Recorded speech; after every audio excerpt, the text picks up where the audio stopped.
मतदारांचे फोटो किंवा मतदान केंद्रातल्या सीसीटीव्हीनं आई बहिणींच्या गोपनीयतेचा भंग होतो असा तर्क देणाऱ्या निवडणूक आयोगाला रोहित पवारांनी सवाल केलाय। याचं कारण त्याच निवडणूक आयोगानं बिहारमधल्या महिला मतदारांचे फोटो ट्विट केले।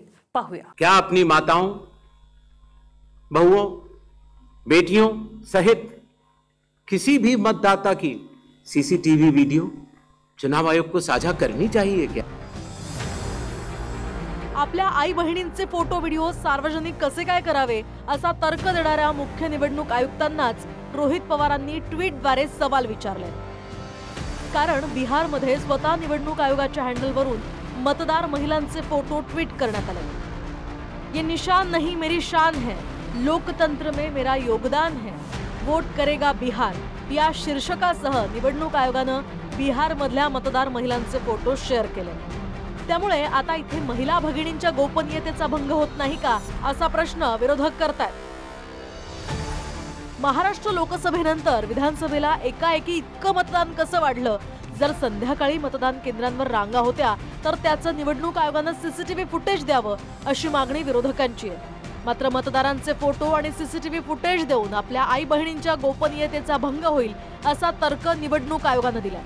मात्र मतदान केंद्रात किती रांगा आहेत याच्या सीसीटीव्ही फुटेजनं महिलांची नेमकी कोणती गोपनीयता भंग होते याचं उत्तर अद्याप मिळालेलं नाही। आणि जर गोपनीयतेचा भंग होत असेल तर स्वतः निवडणूक आयोग महिला मतदारांचे फोटो सार्वजनिक कसं काय करतं यावरून विरोधकांनी आयोगाला प्रश्न केले। 5:30 बजे वाला मामला था महाराष्ट्र में, तो कहते हैं सीसीटीवी फुटेज को हम 45 दिन में खत्म कर देंगे, डिस्ट्रॉय कर देंगे। बड़ा स्ट्रेंज रिएक्शन है। 21वीं सदी में आप अनलिमिटेड डेटा एक ड्राइव पर रख सकते हो और इसी उसको डिस्ट्रॉय करना चाहते, क्यों? सीसीटीवी फुटेज डिस्ट्रॉय करना चाहते हैं, क्यों? हमने कुछ दिन पहले देखा कि कई मतदाताओं की फोटो उनकी अनुमति के बिना मीडिया के समक्ष रखी गई, उनके ऊपर आरोप लगाए गए, उनका इस्तेमाल किया गया। क्या अपनी माताओं, बहुओं, बेटियों सहित किसी भी मतदाता की सीसीटीवी वीडियो चुनाव आयोग को साझा करनी चाहिए क्या? निवडणूक आयोगाला मतदानाचं सीसीटीव्ही फुटेज मागितल्यावर मतदारांच्या गोपनीयतेचा भंग होत होता, तर आज अशा प्रकारे महिला भगिनींच्या गोपनीयतेचा भंग होत नाही का?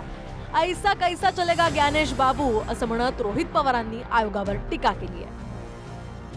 निवडणूक आयोगाने काय म्हटलं होतं ते व्यवस्थित वाचलं पाहिजे। विशिष्ट कालावधीपर्यंत यासाठी ठेवल्या जातात की त्या कालावधीमध्ये जर कोणी आक्षेप घेतला, कोर्टामध्ये गेलं तर त्या उमेदवाराचं रेकॉर्डिंग कोर्टाच्या अधीन केलं जातं।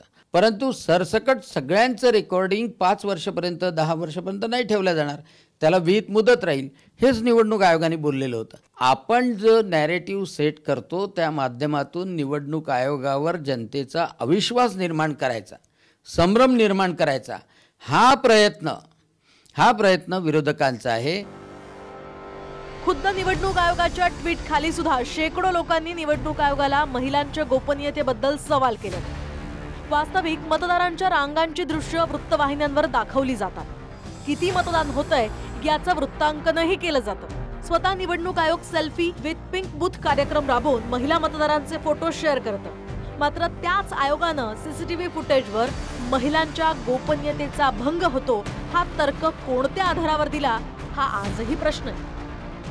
क्या अपनी माताओं, बहुओं, बेटियों सहित किसी भी मतदाता की सीसीटीवी वीडियो चुनाव आयोग को साझा करनी चाहिए क्या? Bureau report, TV9 Marathi.